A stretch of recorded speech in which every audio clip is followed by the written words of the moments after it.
Ayan guys, nakikita nyo yung mga puti-puti na bilog-bilog sa ilalim. Ayan, nag-spawn yung ating goldfish. Nilipat natin dito. Baka sakali maitlog na sila. Ayan na nga. Maitlog na sila. Marami silang itlog. Nandiyan pa. Nakikita nyo dyan. Nag-spawn na. Sana may mabuhay. Meron naman siyang aerator at pump. Pero siyang aerator at pump. Sana mabuhay ang mga itlog na yan. Ang dami. Ayan, ang dami.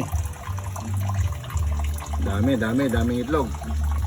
Sana successful breeding ang ating goldfish. Hindi ko lang alam kung ilang araw bago mabuhay yan.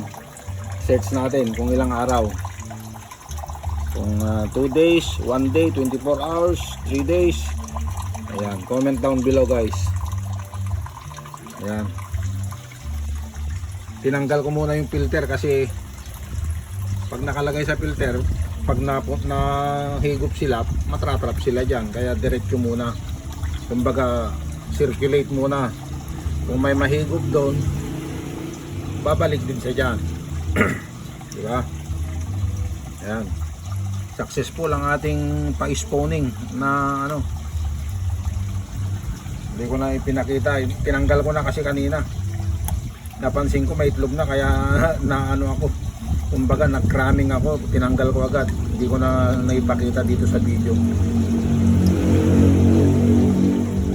Hindi ko na naipakita. Tinanggal ko na yung ating mga goldfish. Alright. Sana maging mabuhay sila.